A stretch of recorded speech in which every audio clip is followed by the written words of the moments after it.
자, 지난 시간에 봤던 데가 여기 같아요. 그죠? 관성해가지고, 그 다음엔 운동량에 대한 얘기하고 충격량까지 봤어요. 지난 시간 끝부분부터 좀 연결해서 볼 텐데, 자, 일단 운동량이라고 하는 것은 물체들이 운동하고 있는 운동 효과라고 그랬어요. 효과. 자, 그러면 효과라고 했으니까, 어, 일단은 똑같은 속도를 가지고 달리고 있는 차라고 생각하자. 자, 그랬을 때 트럭하고 버스, 트럭하고 자동차 생각하면 될 거야. 그지?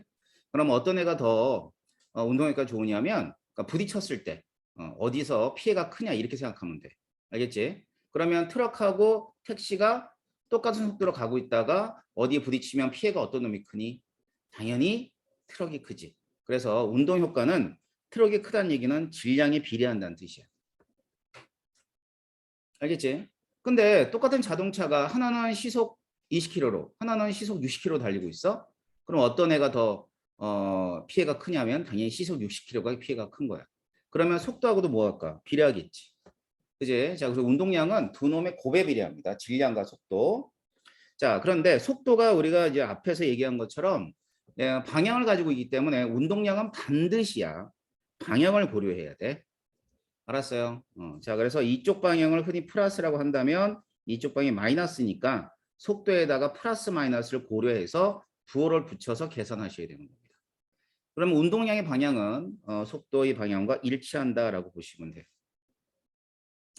자, 그러면 우리가 계속 충돌에 대한 얘기를 했어요. 택시도 부딪히고 버스도 부딪히고 이런 얘기를 했는데, 자, 부딪히게 되면 뭐가 변해? 운동량이 변해. 그치? 자, 부딪혔지? 그럼 움직이고 있는 애가 정지한 거야. 그러면 움직이고 있는 애의 운동량과 정지한 놈의 운동량은 달라질 수밖에 없고, 그럼에 따라서 자, 부딪히는 순간 충격이라는 게 가해지게 돼 있어요. 알겠지? 그래서 운동량의 변화에 의해서 충격이 가해질 때 그 물리량을 가리켜서 충격량이라 그럽니다. 그래서 이 충격량은 운동량의 변화라고 얘기하게 되고요. 자, 이때 자, 자동차가 벽에 부딪혀서 자동차가 부서지고 벽을 부수게 하는 건 힘이야. 알겠지? 그래서 이 힘은 힘에다가 시간을 곱해준 값을 충격량이라 그래요. 그랬을 때 이 힘은 충격력이라고 합니다. 자, 충격력이 되는데 이 충격력이 결국은 이 벽을 부수고 이 물체를 부수는 그런 힘들이야. 그런데 얘가 얘한테 힘을 가하면은 얘도 똑같이 얘한테 힘을 가하게 돼 있어. 알았지? 이런 걸 이제 뉴턴의 제 3법칙에서 작용 반작용의 법칙이라 그러는데 아마 여러분이 들어봤을 것 같아요. 가르쳐 줬나? 작용 반작용 선생님들이? 응? 그러니까 뉴턴의 운동법 힘의 법칙은 이제 힘의 법칙 중에 3법칙이 작용 반작용이야. 그러니까 중력도 작용 반작용. 그러니까 그런 거잖아. 지구가 태양을 끌어당기는 힘이 있으면 태양이 지구를 끌어당기는 힘도 있는 거야. 이런 것들을 우리가 작용 반작용을 부릅니다. 자, 그래서 충격량의 방향은 물이가 아니고 물체죠. 오타가 있네요.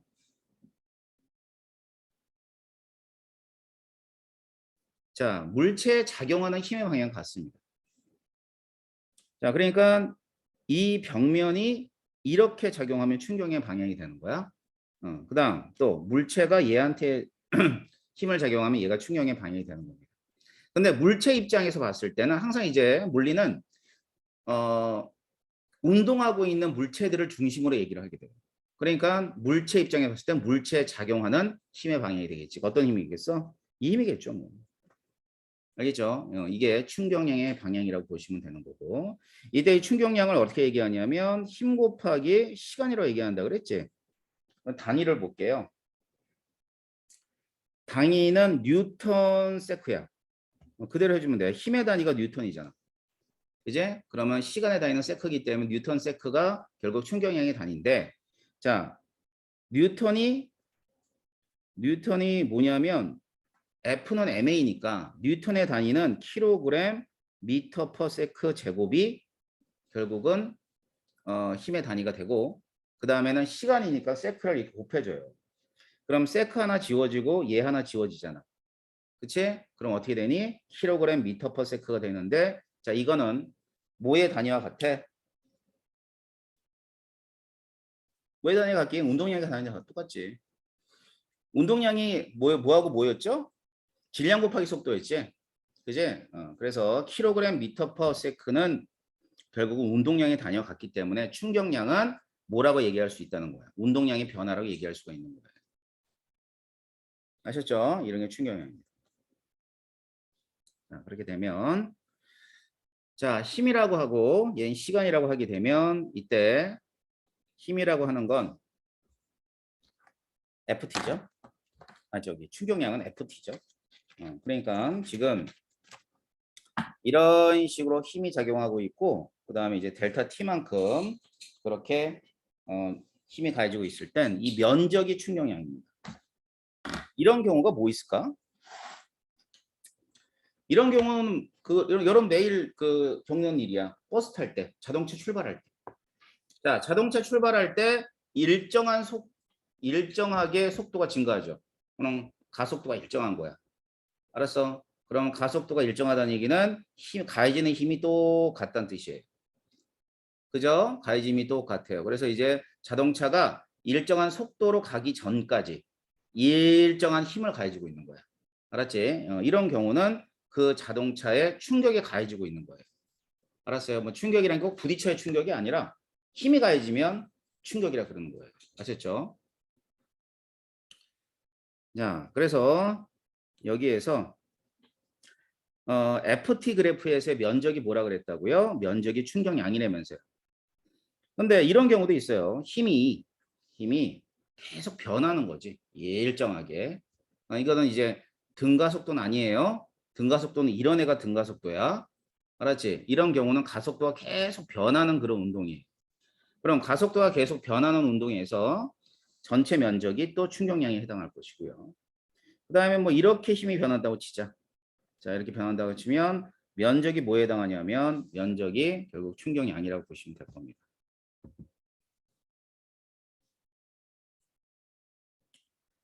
자, 그래서 지금 이 그래프를 제가 설명해 드린 거고요. 여기서부터 이제 우리가 좀 필기 좀 하면 되는데 라온님 필기 돼 있으니까 이렇게 한번 쭉 보면 될 거야. 알겠지?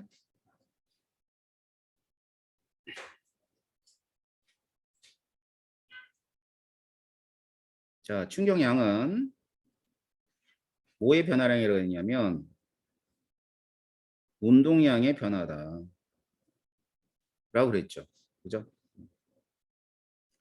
그럼 예를 들어서 어떤 수평면이 있어요. 수평면에 질량을 가진 애가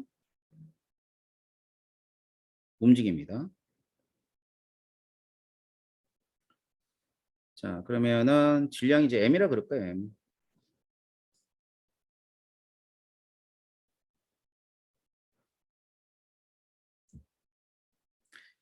자, 질량 가진 애가 움직인다고 보세요. 자, 그러면은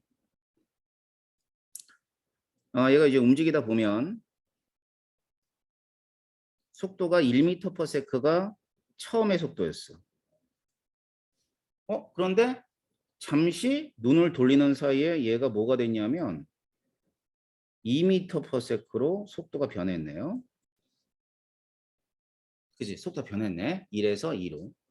자, 그러면 이 중간에서 뭐가 가해진 거냐면 중간에서 충격이 가해진 거예요.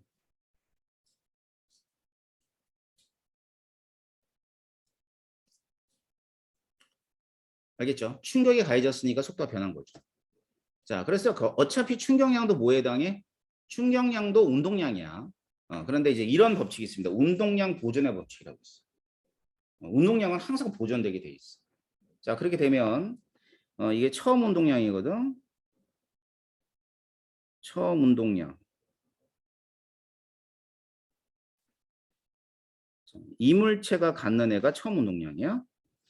여기다가 뭐를 더해주냐면 충격량을 더해줘. 그러면 이물체가 갖는 애가 최종적으로 나중에 운동량이야.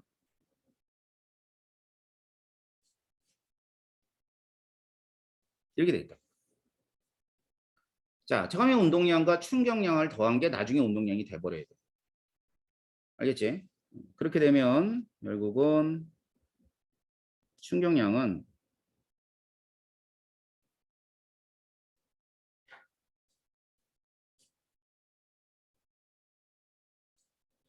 자, 나중에 운동량에서 처음 운동량을 빼주면 됩니다. 빼기 처음 운동량.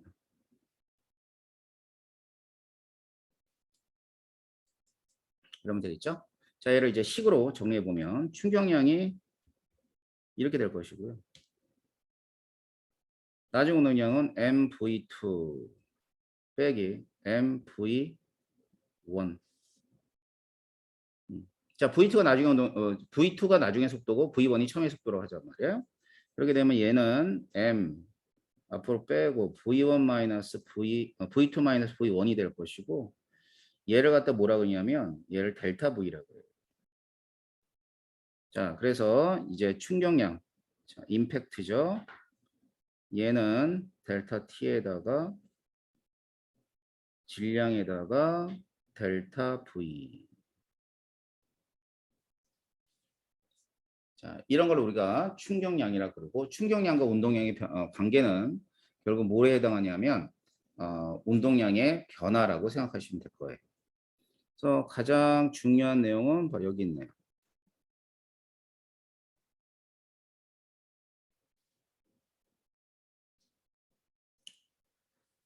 자, 그러면 운동량의 변화, 충격량을 크게 하는 방법은 뭐냐는 얘기죠.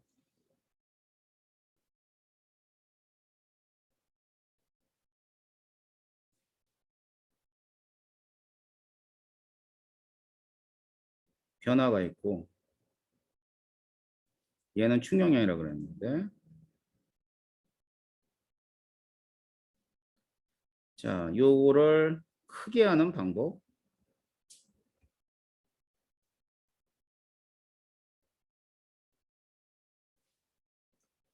뭐 간단하잖아. 이게 F 델타 T 이렇게 하거든.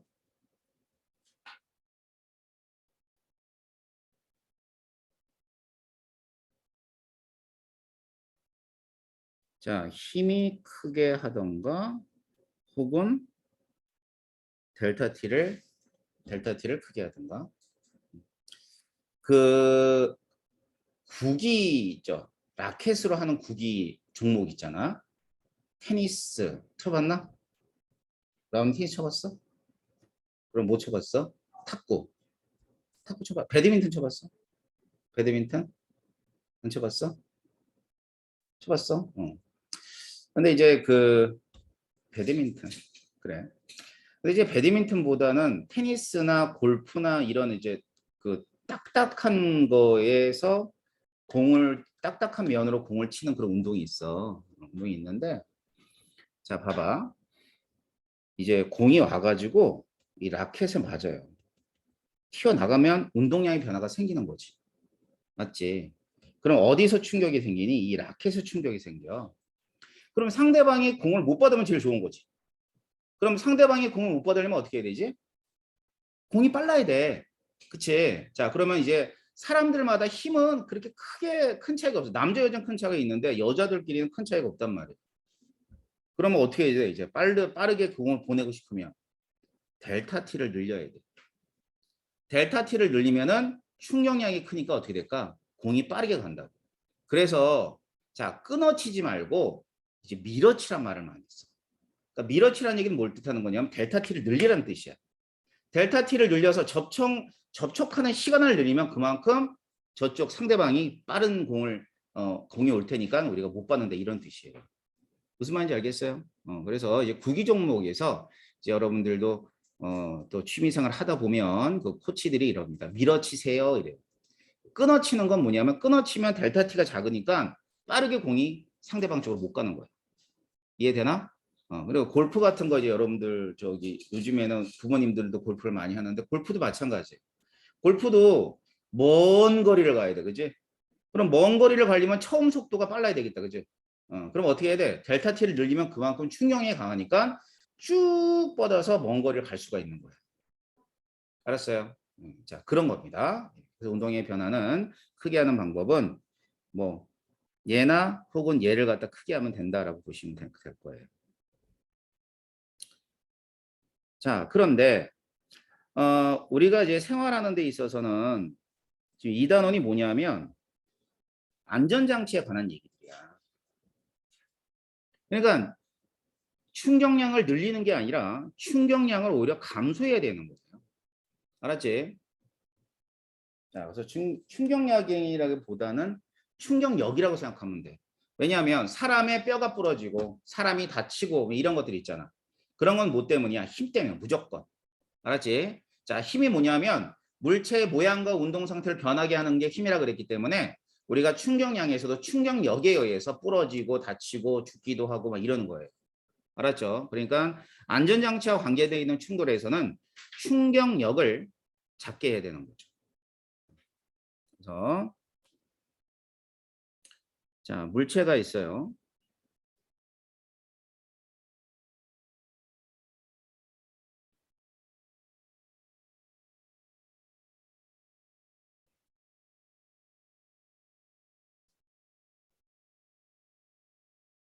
평균 힘이 있습니다. 자, 그 평균 힘이 뭐에 해당하냐면 바로 이 힘이야.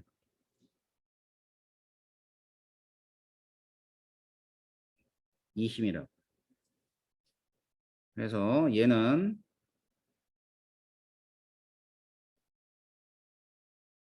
자, 이렇게 해서 구하는 게 평균 힘이에요. 충격량에다가 델타 T로 나눠주면 되는 거지. 그럼 이제 충격량은 어떻게 구한다고요? 충격량은 운동량이 변화라면서 그리고 시간으로 나눠주면 되는 거죠. 자, 그러면 이 충격력에 의해서 물체의 모양들이 변해서 뭐 다치고 뭐 죽고 이런다 그랬지? 그지? 그러니까 이제 어떻게 해주면 되냐면 충격력을 감소하는 방법.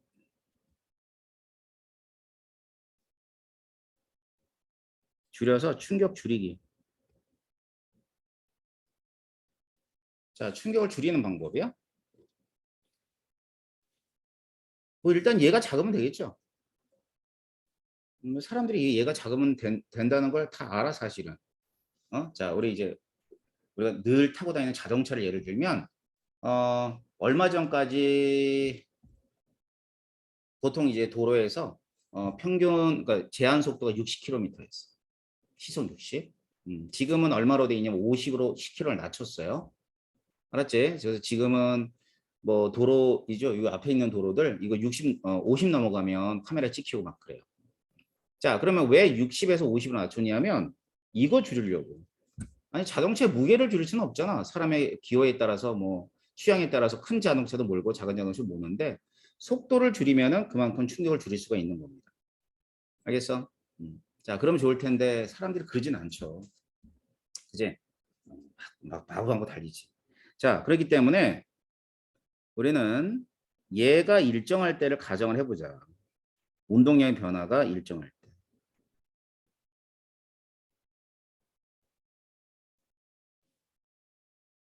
자, 그러면은 뭐를 갖다 길게 하면 되겠어? 델타 T가 커지면 얘가 작아지거든. 그래서 델타 T를 길게 하면 충격력 그래서 이제 F죠? F가 작아집니다. 자, 바로 이 내용이에요. 자, 충돌과 안전장치에서는 바로 델타 T를 길게 해서 충격력을 작게 하는 그러한 효과들을 의미합니다. 자, 그 대표적인 게 뭐 이런 거예요. 일단은 달걀이 있어요, 달걀. 자, 달걀이 있으면 맨 처음 속도는 0이고요. 얘도 0이에요. 자, 그리고 이제 얘들이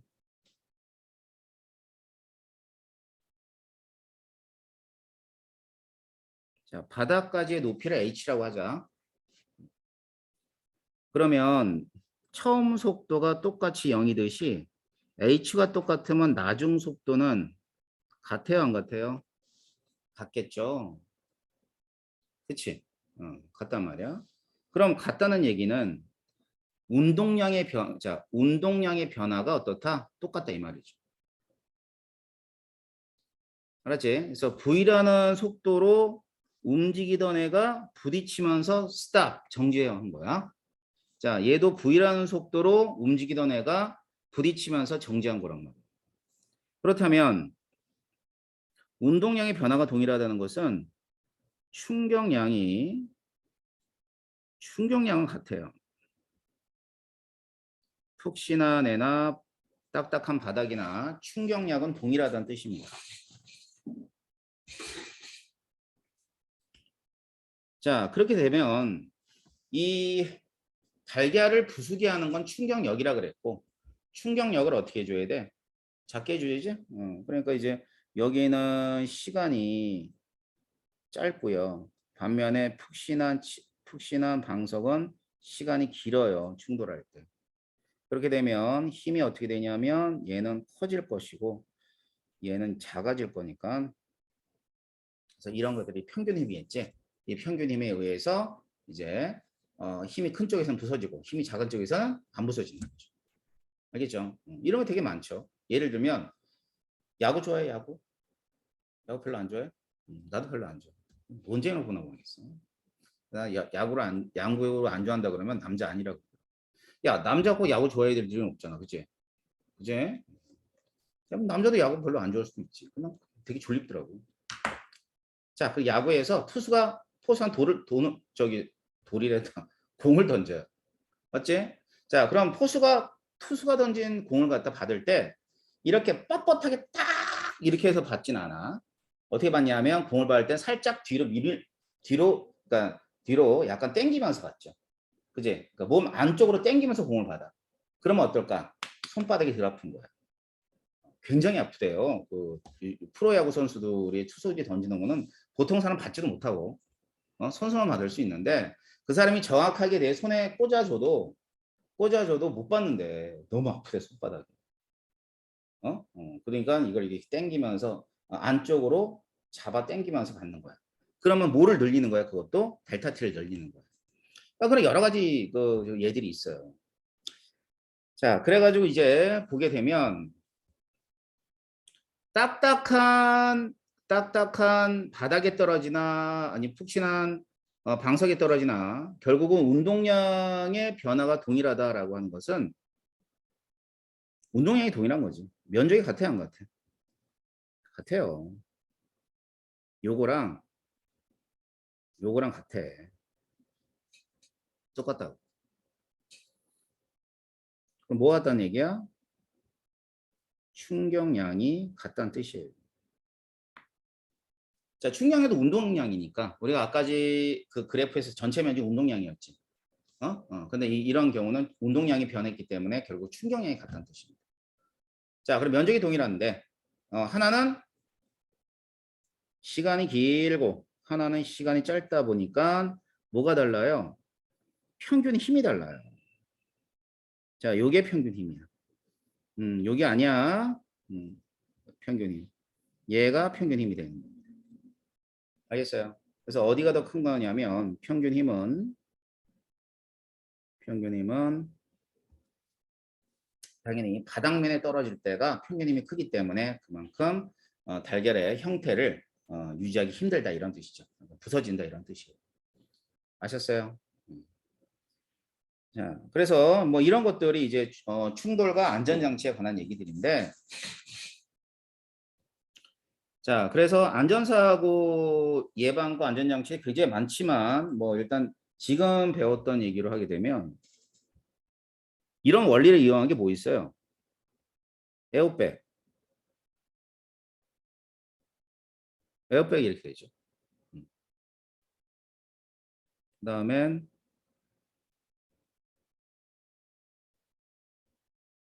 자동차 범퍼. 자동차 범퍼. 자, 자동차 범퍼는 이제 자동차 앞뒷면에 있는 게 자동차 범퍼인데요. 범퍼는 안전 장치야. 알았지? 자동차의 차체하고 달라. 근데 우리나라는 희한하게 자동차 범퍼가 차체라고 착각하고 있죠. 범퍼 기스 나면 난리 난다, 그죠? 범퍼 기스가 나면 뭐 마치 뭐 자동차가 망가진 것처럼 뭐 난리 부르스를 칩니다. 아이고, 그러지 말아야 되는데. 자동차 범퍼는 막 부딪히고 다니라고 있는 게 범퍼예요. 부딪혀도 돼요. 선생님이 선생님 공부를 뉴욕에서 했거든요. 뉴욕에서 했는데 그 뉴욕에는 맨하탄 있지, 맨하탄. 맨하탄에 있는데 이제 맨하탄에 가면은 맨하탄이 이렇게 이 모양이 뭐 이렇게 길게 돼 있어요. 그래서 한 이쪽에서 이쪽까지 가는데 걸어서 가면 보자 한 서너 시간? 서너 시간 안 걸려? 4~5시간? 더 걸리나? 무슨 그렇게 얼마 안 돼요. 이 맨하탄 이렇게 가봤어요, 맨하탄? 가보고 싶죠? 맨하탄 꼭 한번 가봐. 되게 구경할 게 많아. 근데 아무튼 이 맨하탄에 가면 이제 세계 최대 도시라 그러는데 서울보다 뭐 얼마 사이즈 얼마 안 커요. 자, 그래서 이 맨하탄을 가게 되면 차들이 이제 이 좁은 동네에 막 고층이 있고 뭐 사람도 많고 그러니까 차들 주차를 갖다 이제 길가에 해놔요. 그럼 길가에 차들이 이렇게 주차가 돼 있다고. 이렇게 세로로. 그지? 그러면 요 자리 하나가 딱 한 대 정도 될 때가 되는 자리야. 그럼 우리나라 사람들은 여기 잘 주차 못 해. 그럼 이거 주차를 어떻게 하느냐 봤다? 이렇게. 자, 차가 이쪽 들어가 후진해서. 그러면은 이쪽 범퍼에 닿아가지고 범퍼로 약간 밀어 이 차를. 범퍼가 닿아. 안 닿으면 주차가 안 돼. 그럼 살짝 밀릴 거 아니야. 그러면 다시 앞으로 해서 이 앞에 있는 애 뒷범퍼를 또 살짝 밀어요. 그래서 밀면서 들어가. 근데 옆에 있는 사람들이 아무도 뭐라 한 거야. 그게 범퍼야. 알았어. 그러니까 범퍼는 안전장치이기 때문에 자동차가 살짝 밀리게 만든 장치예요. 그러면 당연히 얘는 자동차 차체가 아니니까 닿아도 되는 거지. 근데 우리나라는 닿으면 뭐 난리를 납니다. 다음에 이런 거 들었으니까 여러분 그러지 마. 범퍼는 부딪히고 다니라고 있는 게 범퍼예요. 되도록 안 부딪히면 좋겠지만. 알았지? 그게 범퍼. 자, 그래서 범퍼들도 역시 마찬가지로 안전장치를 보면 될 겁니다. 자, 그래가지고 뭐 그 밖에 많은 애들이 이제 안전장치가 있다라고 보시면 되겠죠. 이런 것들을 이용한 것들이. 알겠죠? 자, 그래서 이 내용이 이제 뭐에 관한 얘기냐면 충돌과 안전장치, 운동량 변화에 관한 얘기입니다. 이론이죠, 이론. 네, 이론이고. 자, 오늘은 문제지 나왔으니까 나눠줬죠. 거기 이제 다 포함되어 있고요. 그 다음에 세포를 안 했다고요? 세포, 생명 시스템에서. 기억해봐. 이거 했어, 안 했어? 한 거 같아? 미토콘드리아 이런 거 했어? 이거 시험 범위에 들어가지? 그래. 안 들어가? 여기에는 적혀져 있거든. 세포 소기관이 들어간다고. 물질 첫 번째가 세포 소기관이야. 너 그럼 한 단원이면 세포 소기관. 세포 소기관이니까 단백질 그래 했잖아. 단백질은 했고.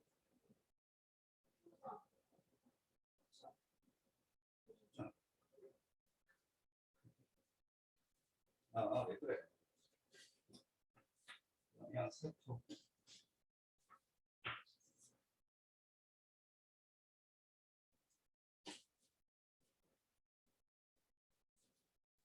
지난번에 이거 다 DNA라고 했잖아. 그치? 아미노산.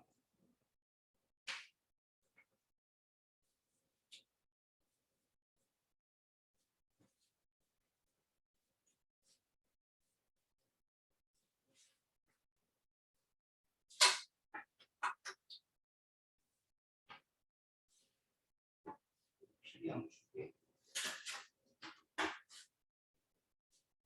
세포야.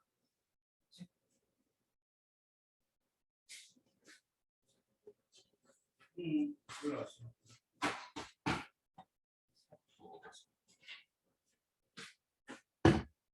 할 테니까 그 5분만 쉴게 그러면.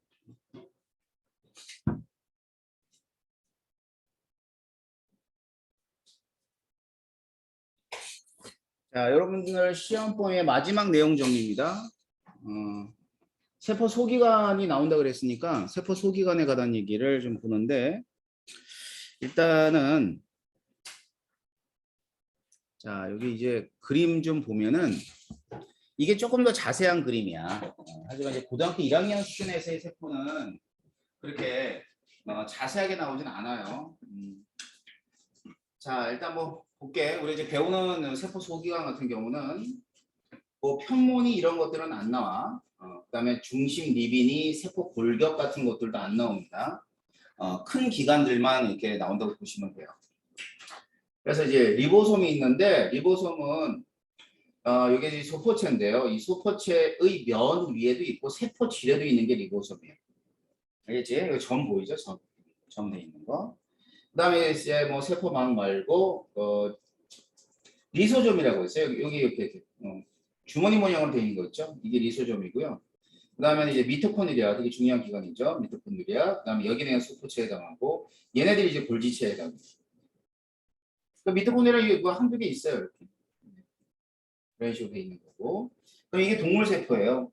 동물세포 지금 얘기했던 것들이 식물세포도 그대로 가지고 있는데 식물세포는 딱 이 세 개가 동물세포하고 차이가 있어요. 뭐야? 에포, 세포벽, 엽록체. 알겠지? 에포하고 세포벽하고 엽록체만이 동물세포하고 차이가 있다고 보시면 돼요. 알겠죠? 자, 그래서 이제 우리가 저기 배우는 통합학 내용에서는 뭐 이런 애들 세포 골격 같은 것들은 좀 몰라도 되고 주요 기관들만 알면 돼요. 자, 그래서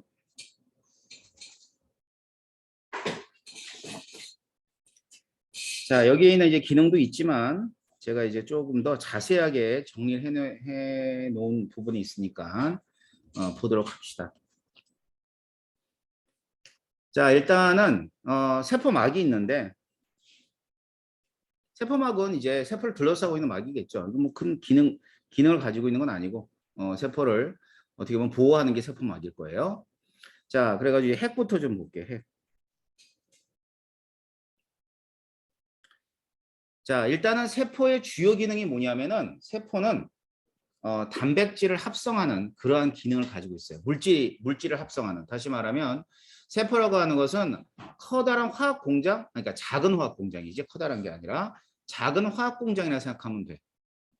자, 그렇기 때문에 세포의 생명활동을 조절하는 게 핵이다라고 하는 건데 이제 핵에서 뭐 필요에 따라서는 단백질을 만들게끔 명령을 내리겠죠, 그죠? 자, 그래서 그러한 생활활동을 조절하고요. 염색질과 인으로 되어 있어요. 이 염색질은 그거야. 염색사. 알았지? 염색체라 그러죠. 그런 게 포함되어 있는 게 염색질이고요. 그래서 유전 정보 DNA를 포함하고 있습니다. 자, 그리고 얘는 두 가지 막, 외막하고 내막으로 구성되어 있는 이중막의 형태를 이루어. 그러니까 이중막의 형태를 이루는 애가 많지가 않아. 핵도 있지만 우리 밑에 보면 미토콘드리아가 이중막이에요. 그러니까 그런 것들이 시험에 나오는 거야. 알았죠? 자, 그래서 얘네들은 이중막의 형태를 띠고 있으며 염색질에는 이제 DNA와 히스톤 단백질이라는 게 뭐냐면 염색살을 만들려면 우리가 DNA는 이중 나선 구조로 되어 있다 그랬잖아. 그런 애들이 이제 길게 사슬로 되어 있는데 얘 꼬아져 있는 거야. 이렇게. 알았어요? 그러려면 얘네들을 이제 붙여야 되는 거니까 그게 이제 히스톤 단백질이라는 애가 있는데 이제 그런 애에 의해서 형성되어 있는 게 염색질입니다. 아셨죠? 그래서 핵은 이러한 기능을 가지고 있다라고 보시면 되고요. 자, 그다음에 아까 리보솜이라고 봤었지. 자, 리보솜이 굉장히 중요해요. 자, DNA가 유전 정보를 저장하고 있다는 얘기는 단백질을 합성할 수 있는 어떤 설계도가 있다고 생각하면 돼. 암호화되어 있는 거지. 바로 리보솜에서 단백질을 합성합니다. 그래서 얘는 리보솜은 그 단백질을 합성에 담당하고 있는 RNA가 있어요. 그리고 그 밖에 다른 단백질로 구성되어 있는 게 리보솜입니다. 근데 굉장히 중요한 특징 중에 하나가 막이 없어요. 막이 있으면 좀 성가시지 않을까? 자, 막이 있으면은 만들어진 단백질을 갖다 밖으로 빼내기가 성가시니까 막이 없게 만들어진 거예요. 알겠지? 그래서 어떻게 보면 유일하죠. 유일하게 막이 없는 애가 리보솜 하나입니다.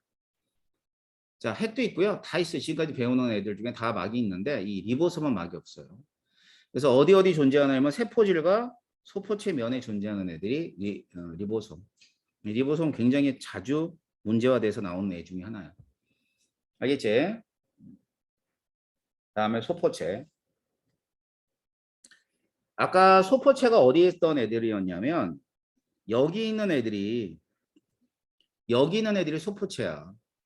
알겠지? 그래서 자, 소포체 면에 뭐가 있다 그래? 리보솜이 있다 그랬죠? 그럼 리보솜은 단백질을 합성하는 데 있고 그러면 따라서 소포체는 이러한 합성된 물질을 수송하는 데 있습니다. 그래서 물질의 합성과 수송과 관계되어 있는 애가 소포체가 되고 자, 얘도 막으로 되어 있는 그런 건데 그 간 모양인 막이 연결된 구조야. 여러 개가 연결되어 있는 구조가 이제 소포체에 해당하고요. 단일막이에요. 그래서 물질 수송의 통로가 되는 게 소포체이다라고 보시면 되고요. 자, 그다음. 자, 그럼 세포 내에서 이런 물질을 합성하고 물질을 수송하는 애가 소포체라면 세포 내에서 밖으로 물질을 빼내는 애를 우리가 골지체라고 합니다. 알겠어요? 그러니까 세포의 기능 자체가 세포가 작은 화학 공장이라고 그랬잖아. 공장에서 물건 만들면 뭐 하겠어? 얘를 자꾸 팔아 먹어야 되겠지. 자, 그렇듯이 세포라고 하는 애는 이와 같은 만들어진 물질들을 다시 밖으로 빼내야 됩니다. 알았지? 자, 빼내게 되면 물질의 수송과 관계되어 있긴 한데 이 수송인데 어디로? 세포 밖으로 분비하는 게 골지체예요. 중요한 역할이죠. 이제 자, 얘도 마찬가지로 단일막의 형태로 되어 있는 게 골지체라고 보시면 될 겁니다. 자, 그러면 물질의 수송과 관련되는 게 뭐였어? 금방 배웠던 소포체, 골지체. 자, 소포체는 뭐였죠? 단백질을 합성하면서 그 단백질을 수송하는 데 있다면 얘는 세포 내에서 그런 역할을 한다면 세포 밖으로 물질을 빼내는 데는 골지체가 쓰인다. 알았죠? 기억하시고요. 그 다음에 이제 미토콘드리아라고 했어요. 미토콘드리아. 자, 미토콘드리아는 이제 세포 호흡의 주요 기관입니다. 세포는 호흡을 통해서 에너지를 갖다가 또 저장해야 하는 그런 역할을 가지고 있죠. 그게 이제 말은 뭐냐면 바로 미토콘드리아에서. 그래가지고 얘는 여기서 화학 에너지라 그러면 이 화학 에너지는 당연히 뭐겠어요?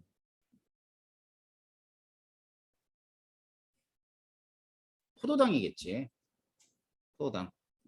자, 이 포도당 같은 물질들을 또 다른 물질로 바꿔줍니다. 뭐 이산화탄소와 물, 그 다음에 ATP 이런 걸 바꿔줘. 알았지? 그렇게 되면 이제 화학 에너지인데 이 ATP가 뭐를 하는 거냐면 에너지를 저장한다라고 얘기하죠. 그래서 나중에 이 ATP가 저장된 ATP가 ADP가 되면서 에너지가 나와요.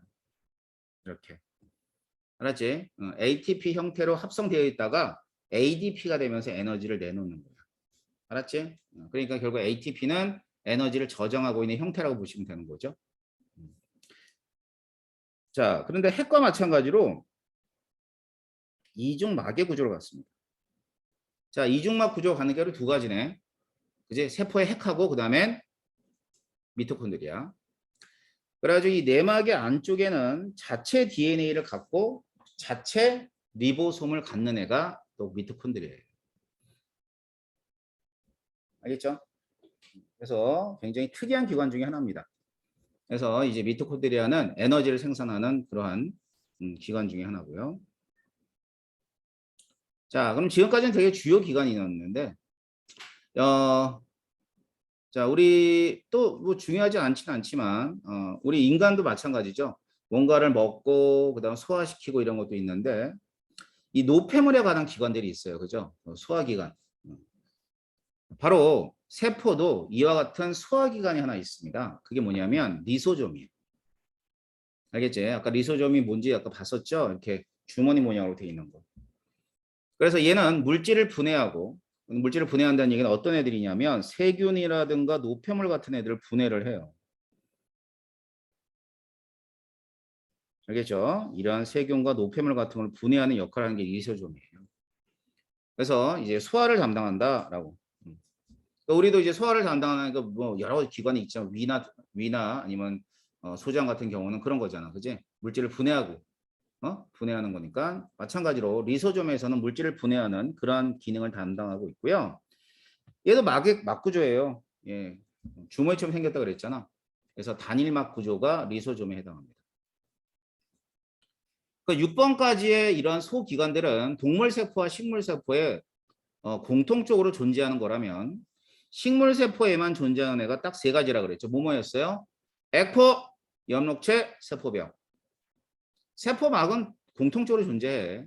그런데 식물은 세포벽이 하나 더 있어요. 자, 먼저 액포부터 볼게요. 액포. 액포가 어떤 애들이냐면 이런 애들이 액포예요. 뭐처럼 보여? 물주머니 같이 보이지 않아? 맞아요. 물주머니. 그런데 얘는 노폐물을 저장하고 막구조이긴 하나 이제 물을 흡수하거나 영양소 노폐물을 주로 많이 저장하는 곳이 바로 액포예요.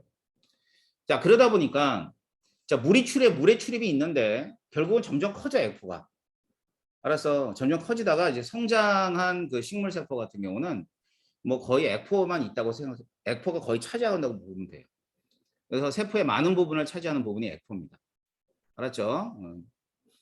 자, 그다음에 엽록체는 뭐 다 알지?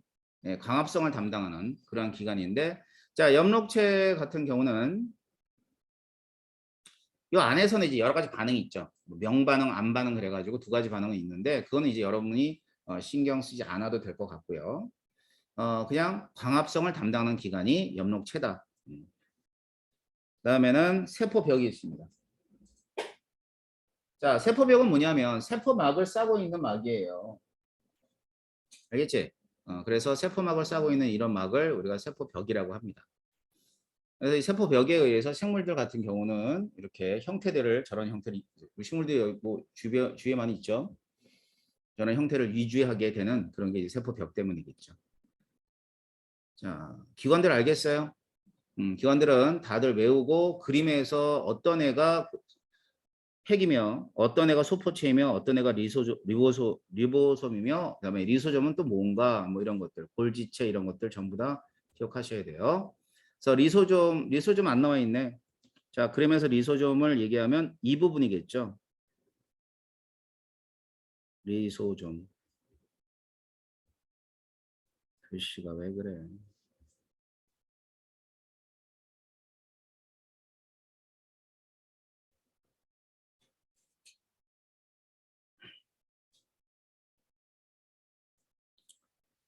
자, 그래서 지금 뭐 리소좀 표시가 안 돼 있지만 리소좀은 아까 자세한 그림 봤듯이 저렇게 주머니 모양으로 돼 있는 애가 리소좀이라고 보시면 돼요. 자, 그럼 각각 기관들의 그 모양하고 그 다음에 기능 같은 것들 기억했다가 시험에 적용하셔야 됩니다. 아셨죠? 자, 그럼 여기까지 하면은 여러분 중간고사 내용까지는 다 선생님이 내용 정리를 해드린 겁니다. 물론 여기 보면 그 이제 필기한 내용들이라든가 아니면은 봤을 때 이 부분 있죠? 물질의 규칙성과 결합. 그 부분도 있는데 그건 안 들어간다며. 주기율 나와? 안 나오죠? 그죠? 그 전까지. 자, 빠진 부분 있으면 얘기하세요.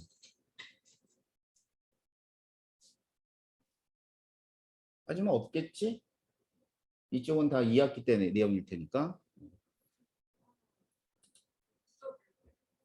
아, 누적이에요? 얘네들은? 그래, 뭐 누적이야. 뭐 누적이면 뭐 누적한 대로 보면 될 거니까. 그럼 선생님이 정리한 내용들을 여러분들이 다 가지고 있어야 되겠다, 그지? 맞지? 시험 문제들도 좀 가지고 있고.